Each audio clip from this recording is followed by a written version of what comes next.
أما بعد فأعوذ بالله من الشيطان الرجيم بسم الله الرحمن الرحيم ألا إن أولياء الله لا خوف عليهم ولا هم يحزنون الذين آمنوا وكانوا يتقون صدق الله العظيم وصدق رسوله النبي الكريم الأمين ونحن على ذلك لمن الشاهدين والشاكرين والحمد لله رب العالمين. إن الله وملائكته يصلون على النبي يا أيها الذين آمنوا صلوا عليه وسلموا تسليما. اللهم صل على سيدنا محمد الصلاة والسلام عليك يا سيدي يا رسول الله وعلى آلك وصحبه وسلم. درود پاک پڑھیں سب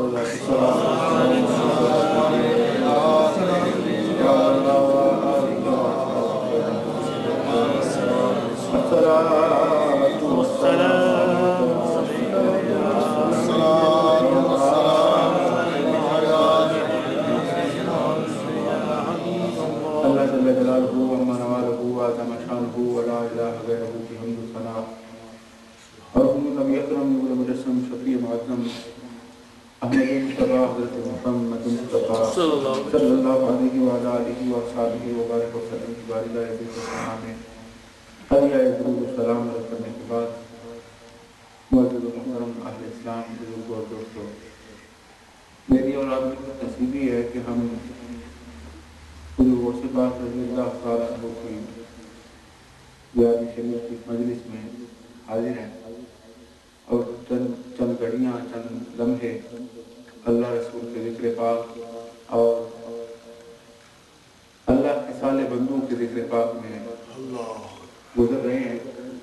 حضور نبی اکرم صلی اللہ علیہ وسلم نے فرمایا تنزل الرحمت عند ذکر الصالحین، جہاں اللہ کے صالح بندوں کا ذکر ہوتا ہے وہاں اللہ کی رحمتوں کا نزول ہوتا ہے۔ سبحان اللہ۔ اور حضور غوث پاک رضی اللہ تعالیٰ عنہ بلا شبہ ہر مکتبہ فکر اس بات کو مانتا ہے اور تسلیم کرتا ہے۔ حضور غوث پاک رضی اللہ تعالیٰ عنہ کو اللہ کریم نے تمام اولیاء کی سرداری عطا فرمائی۔ آپ کے ذکر پاک کی اس مجلس میں ہم حاضر ہیں۔ حضور نبی اکرم صلی اللہ علیہ وسلم نے جو روشنی جو نور تقسیم فرمایا، اللہ کریم نے حضور نبی اکرم صلی اللہ علیہ وسلم کو جو مرتبہ عطا فرمایا وَيُعَلِّمُهُمُ الْكِتَابَ وَالْحِكْمَةَ وَيُزَكِّيهِمْ، اے محبوب صلی اللہ علیہ وسلم ان لوگوں پر قرآن کی تلاوتیں، قرآن کی آیتیں تلاوت فرمائیں اور قرآن کریم ان کو پڑھ کے سنائیں اور ان کے قلوب کا تزکیہ فرمائیں، ان کو طہارت عطا فرمائیں۔ حضور نبی اکرم صلی اللہ علیہ وسلم بندوں کو اللہ سے ملاتے رہے، روشنی عطا فرماتے رہے، نور بانٹتے رہے، لوگوں کے من طیب و طاہر کرتے رہے، لوگوں کے دلوں کی طہارت حضور فرماتے رہے۔ نبی اکرم صلی اللہ علیہ وسلم کے فیض سے حضور کے صحابہ، حضور کے غلاموں نے اس عمل کو جاری رکھا۔ صحابہ کے بعد تابعین، پھر تبع تابعین، اسی طرح حضور نبی اکرم صلی اللہ علیہ وسلم کا فیض تقسیم فرماتے رہے۔ لیکن تبع تابعین کے بعد جب قرون اولا کا دور ختم ہوا اور زمانی طور پر حضور نبی اکرم صلی اللہ علیہ وسلم کے زمانہ پاک سے بظاہر لوگ دور ہونے لگے، مادیت کے جال میں پھنسنے لگے، تو حضور کے غلاموں نے، حضور کی امت کے علماء اور صلحاء نے تصوف کے ذریعے کلمہ پڑھنے والوں کو، حضور کے غلاموں کو اللہ کی معرفت اور اللہ کا قرب عطا کیا اور ایسے وظائف، ایسے اوراد انہیں دیے کہ جو وظائف پڑھنے سے، جو اوراد مکمل کرنے سے بندہ اپنا جو تعلق ہے اللہ اور اس کے رسول سے اسے مضبوط کرتا رہے۔ اور حضور غوث پاک رضی اللہ تعالیٰ عنہ اولیاء کرام کے سرخیل ہیں، سردار ہیں اور امیر کارواں ہیں۔ حضور غوث پاک رضی اللہ تعالیٰ عنہ نے جب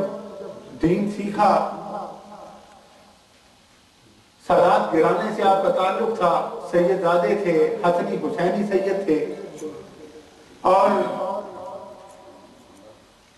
مادر ذات ولی تھے، اللہ کا وہ ولی جو اپنی والدہ کے بطن میں تشریف لائے تو حضور نبی اکرم صلی اللہ علیہ وسلم مبارکباد عطا فرمانے کے لیے تشریف لائیں۔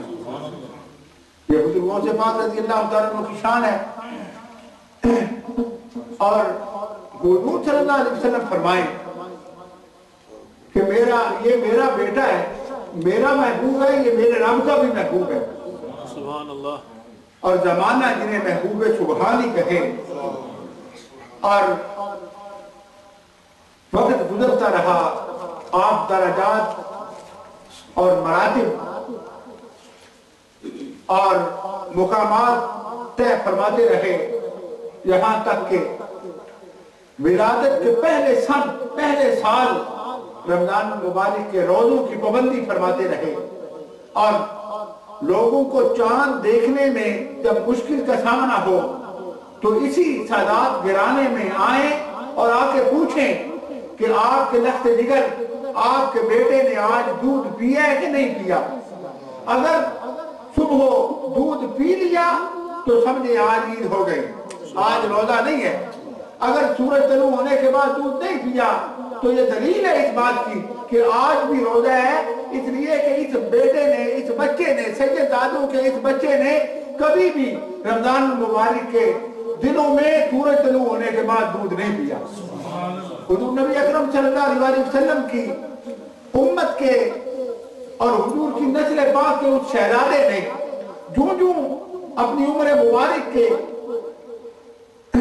سال طے کیے، آپ کی عمر مبارک بڑھتی گئی، حضور غوث پاک رضی اللہ تعالیٰ عنہ رسول پاک صلی اللہ علیہ وسلم کا دین سیکھا، پھر دین سکھاتے رہے۔ اللہ کریم نے ایک وہ وقت آیا، وہ مرتبہ، وہ مقام عطا کیا کہ حضور غوث پاک رضی اللہ تعالیٰ عنہ خود فرماتے ہیں، آپ فرماتے ہیں قدمی ہذہ رکبۃ علی کل ولی اللہ، فرمایا میرا یہ قدم اللہ کے ہر ولی کی گردن پر ہے، اللہ کے ہر ولی کی گردن پر۔ اور علماء نے لکھا ہے، فرمایا وہ ولی